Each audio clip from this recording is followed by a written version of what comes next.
بسم اللہ الرحمن الرحیم۔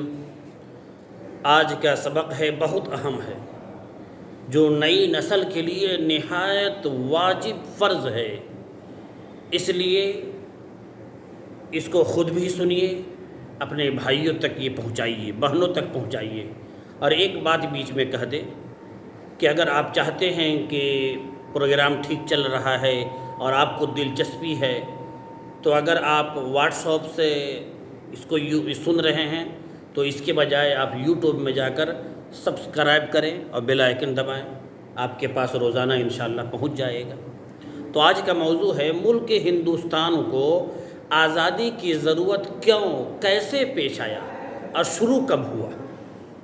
تو میں مختصراً میں آپ کو بتاؤں گا، اور کل کے لیے جو میں نے انتخاب کیا ہے کہ جو چند نام گنے چنے ہم رٹے ہوئے ہیں، اس کے بجائے آپ کو میں اس وقت سے لے کر اور آزادی تک جتنے بڑے بڑے اکابرین علماء اور عوام نے بڑھ چڑھ کر حصہ لیا، کوشش کروں گا کل اسی کو بتاؤں تاکہ آپ کے ذہنوں میں ہو کہ کتنے نام ہیں اور ہم 2 ہی 3 نام جانتے ہیں۔ تو آج وہ نہیں ہے، آج ہے کیسے اور کیوں اور کب پیش آیا۔ تو سب سے پہلے 1498 میں یورپ کے ملاحوں نے پہلی مرتبہ ہندوستان کی سرزمین پر قدم رکھا، 1498، اور کالی کٹ میں اپنی تمام تجارتی سرگرمیوں کا آغاز کیا۔ پھر جنوبی ہند کے ساحلی علاقے میں قدم جمانا شروع کر دیا، اور قدم جمانے کے دوران جو بھی ان کے سامنے آتا، رکاوٹ بنتا، بے دردی سے اس کو تہس نہس کر کے برباد کر دیتا، ختم کر دیتا۔ جہاں جہاں وہ اقتدار پر قابض ہوا، وہ لوگ عیسائی تھے، جبراً لوگوں کو عیسائی بناتے تھے۔ پھر یورپ کے دیگر ممالک کے لوگ لالچ میں آ کر یہ سونے کہے جانے والی ہندوستان پر اپنی بد نگاہی ڈالی، اور وہ لوگ بھی آنا شروع کر دیے، اور چند تاجر مل کر ایک کمپنی بنایا جو مشہور ہے ایسٹ انڈیا کمپنی۔ یہ ہے، بنایا تھا ایسٹ انڈیا کمپنی، لیکن اس کے اندر کچھ اور چل رہا تھا، اور یہ بنا تھا 1601 میں۔ سب سے پہلا جہاز آیا، اور اس کا مرکز کہاں تھا؟ یہ اپنا بنگال، گویا کہ بنگال میں سب سے پہلے قبضہ کیا۔ کتابوں میں آتا ہے کہ اتنے لوگوں کو، جو لوگ اس زمانے میں مخالفت کرتے تھے، کافی تعداد میں بے دریغ ہو کر تہس نہس کیا۔ بہرکیف ایسٹ انڈیا کمپنی بنا لیا۔ اب 1601 میں اب انگریزوں کا آنا جانا شروع ہو گیا، جو کمپنی کے بہانے تجارت کی آڑ میں وہ اپنی فوجی طاقت رفتہ رفتہ منتقل کر رہی تھی، آ رہے تھے وہاں سے، اور وہ زمانہ تھا دور مغلیہ کا، بادشاہوں کا دور تھا۔ اب یہ لوگ ایسی چپقلش اختیار کیے تھے اور بادشاہ کو ایسا اپنے مائل کر لیے تھے کہ بادشاہ سے تعلق جڑ گیا تھا تجارت کے نام پر، اور بادشاہ اس زمانے میں سمجھ نہیں سکے تھے۔ لیکن سلطان اورنگزیب عالمگیر رحمۃ اللہ علیہ کی وفات جیسے ہوئی 1707 میں، وفات کے بعد اب وہ لوگ کامیاب ہونا شروع کر دیے، اور سب سے پہلا مقابلہ نواب سراج الدولہ کی فوج سے ہوئی 1707 میں، مگر اپنے ہی لوگوں کی خفیہ جانکاری دینے کی وجہ سے مٹھی بھر ایسٹ انڈیا کمپنی جو اس کی فوج تھی اس سے شکست ہوئی۔ تو گویا کہ سب سے پہلے 1707 میں اس وقت بنگال میں جو ظلم و ستم کیا، اللہ حفاظت فرمائے۔ اکثر نواب آپسی چپقلش اور عیش و آرام کی وجہ سے ان لوگوں سے مصلحتاً صلح کر لیتے تھے، لیکن ایک شخص صلح نہیں کیا، وہ کون؟ بہادر لیڈر سلطان ٹیپو سلطان شہید رحمۃ اللہ علیہ، مگر وہ بھی 1799 میں یہ کہتے ہوئے شہید ہو گئے کہ شیر کی زندگی کا ایک لمحہ گیدڑ کی 100 سال زندگی سے بہتر ہے۔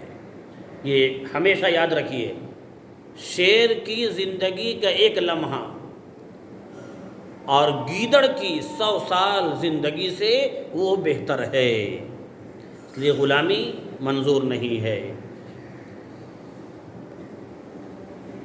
بے اختیار انگریز فوج آپ کی شہادت کے بعد بول پڑا، اب ہندوستان ہمارا ہو گیا۔ یہاں تک بات آ گئی۔ اب دیکھیے 1803 میں دہلی پر قبضہ جمایا، اس وقت تک بنگال میں تھا، اب دہلی پر قبضہ جمایا۔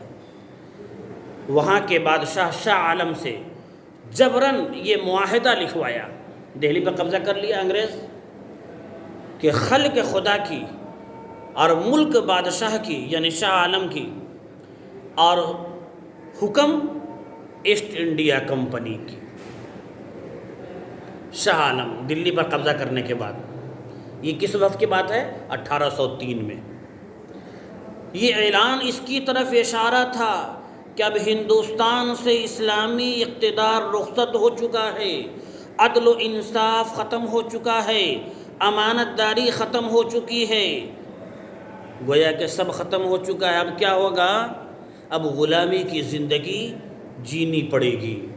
یہ 1803 کا واقعہ ہے، جب دلی پر وہ لوگ قابض ہوئے۔ اب دیکھیے یہاں سے شروع ہوتا ہے۔ ان حالات کو دیکھتے ہوئے سب سے پہلے شاہ عبدالعزیز حضرت محدث کبیر شاہ عبدالعزیز محدث دہلوی کے نام سے مشہور ہیں، انہوں نے انگریز کے خلاف فتویٰ جاری فرمایا۔ یہ واقعہ ہے 1808 کا۔ 1803 4 5 6 7 5 سال کے بعد جب حالات بالکل بد سے بدتر ہو گئے، ہر طرف غلامی ہی غلامی نظر آنے لگا، اب اس زمانے میں کھڑے ہوئے کون؟ سب سے پہلے محدث کبیر، یعنی جو ہم لوگ حدیث پڑھتے ہیں سند وہاں جا کر رکتی ہے، شاہ عبدالعزیز محدث دہلوی رحمۃ اللہ علیہ، انہوں نے اعلان فرمایا۔ اب اعلان کرنے کے بعد کتابوں میں آتا ہے کہ حضرت کے ساتھ بے انتہا تکلیف دہ سلوک کیا گیا۔ کتابوں میں آتا ہے کہ آپ کو ایک ایسا زہر پلا دیا کہ آپ کا بدن سفید ہو گیا تھا، گھر قبضہ کر لیا وغیرہ وغیرہ۔ بالکل ظلم کیا تھا؟ آپ نے فتویٰ کیوں دیا؟ انگریز کے خلاف لڑنے کے لیے۔ اور انہوں نے کیوں دیا تھا؟ غلامی کی زنجیروں سے نکلنے کے لیے۔ جو مذہب کے لوگ ہندوستان میں رہتے ہیں اپنے اپنے مذہب کے مطابق وہ اللہ کی، بھگوان کی، ایشور کی، گاڈ کی عبادت کریں اور اپنے اپنے مذہب کے مطابق شادی بیاہ کریں اور اپنے اپنے مذہب کے مطابق آزادی کے ساتھ کمائیں، عبادت کریں، تعلیم حاصل کریں۔ یعنی غلامی سے نکلنے کے لیے آپ نے 1808 میں فتویٰ جاری فرمایا۔ اب اس کے بعد ان کے 4 سال کے بعد کتابوں میں آتا ہے آپ انتقال فرما گئے، لیکن آپ نے 2 شخص کو تیار کیا تھا، حضرت سید احمد شہید، یہ بھی بڑے عالم، اور حضرت مولانا حضرت اسماعیل شہید۔ یہ دونوں شاگردوں کو تیار کیا، لیکن آپ تو چلے گئے شاہ عبدالعزیز محدث دہلوی، لیکن آپ نے ان دونوں کو ایسا تیار کیا کہ یہ دونوں ایک تحریک بن کر ابھرے۔ جب آدمی ارادہ کرتا ہے نا تو بڑا سے بڑا کام کر ڈالتا ہے۔ اب تھے 2 شخص، لیکن کتابوں میں آتا ہے، تاریخ کی کتابوں میں، کہ یہ دونوں گاؤں گاؤں، علاقہ علاقہ پیدل سفر کر کے، مشکل کے ساتھ سفر کر کے لوگوں کو ترغیب دیتے تھے، لوگوں کو تیار کرتے تھے، اور ایک تحریک چلنی شروع ہو گئی۔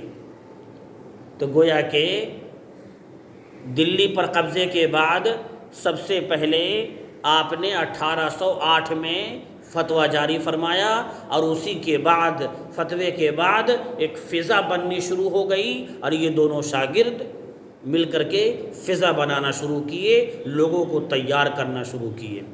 یہ ہو گیا۔ آپ کا مقصد کیا تھا؟ کتابوں میں خود آتا ہے، انگریزوں کو ملک سے باہر صرف نکالنا نہیں، بلکہ خدا کے دین کی حکومت قائم کرنا تھا۔ اب اس کے بعد یہ حضرات کوشش کرنی شروع ہو گئے۔ اب تحریک آزادی شروع ہوئی 1857 میں۔ تو گویا کہ 1857 سے شروع نہیں ہوا، بلکہ 1707 سے ہی شروع ہو گیا تھا، اور فتویٰ 1808 میں، اور اتنا بیچ میں جو وقفہ آیا، یہ لوگوں کی محنت کوشش کرتے کرتے تحریک آزادی شروع ہوئی 1857 میں۔ اب اس میں دیکھیے، اللہ اکبر، کیسے کیسے اکابرین شامل تھے۔ راتوں میں اللہ کے سامنے روتے اور گڑ گڑاتے تھے، درس حدیث دیا کرتے تھے، اور پھر اس کے بعد میدان میں نکلتے تھے۔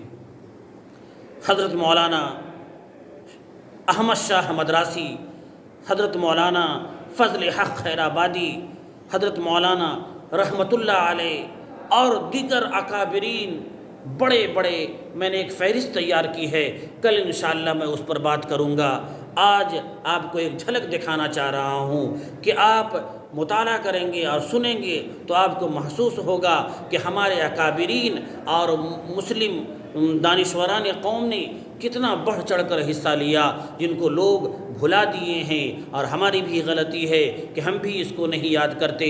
اس لیے میں اپنے بھائیوں سے گزارش کروں گا، اپنے ہندوستان کی تاریخ کو یاد کیجئے، سنیے، تاکہ کوئی آپ سے سوال کر سکے تو آپ اس کو احسن طریقے سے جواب دے سکے۔ اللہ رب العزت ہمیں بھی علم حاصل کرنے والا بنائے، آمین۔